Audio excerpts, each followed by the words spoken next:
वंदे पुरुषोत्तमम्। आज के वाणी है, आलस्य से ही मूढ़ता आता है और मूढ़ता ही है अज्ञान। श्री श्री पितृदेव बोलते हैं, दीपद्यो तक आज आलोचना शुरू कर। दीपद्यो तक दा वाणी को पुनराय पाठ करते हैं। श्री श्री पितृदेव पूछते हैं, आलस्य का मतलब क्या होता है। दीपद्यो तक दा बोलते हैं, जो काम करना नहीं चाहता सिर्फ बैठे रहता है। श्री पितृदेव बोलते हैं, जो काम करना नहीं चाहता सिर्फ बैठे रहता है उसको अलस कहते हैं।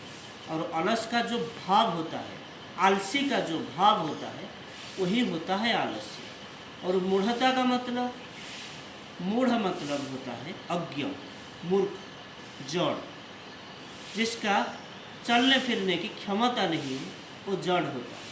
आलस्य से क्या आता है, दीपद्योतकदा बोलते हैं मूढ़ता आता है। शिष्य पितृदेव बोलते हैं अज्ञता, मूर्खता या जड़त्व आता है। आलस्य से मूढ़ता कैसे आता है, जैसे तुम्हारे बाबा तुमको एक काम करने के लिए बोले, तुम वो काम किए नहीं, बैठे हैं तो बैठे ही है, लेकिन तुम्हारी बहन वो काम कर दिया।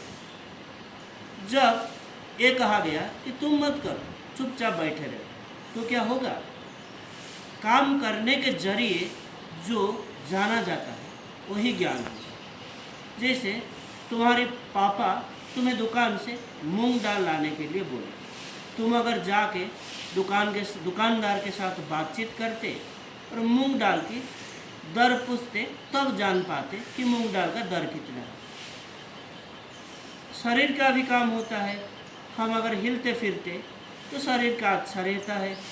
तुम्हारे पापा को भी अच्छा लगता, तुम खुद काम करना नहीं चाहता, इसीलिए वो तुमको और कोई काम करवाना नहीं चाहते।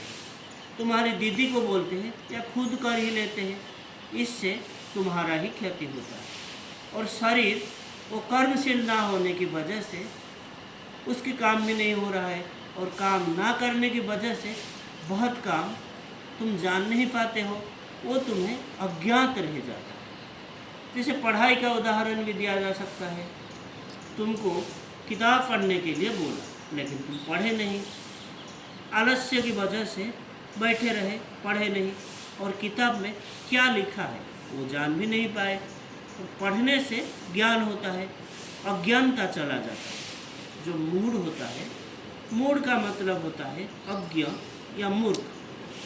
एक ही भाव से शिष्य पितृदेव यथाक्रम कृति देवता चौधरी और जयंती विश्वास को प्रश्न करके उनसे भी इसकी व्याख्या करवाया। ये प्रसंग इष्ट प्रसंग में से 12 अगस्त 76 से लिया गया है। आज के लिए इतना ही।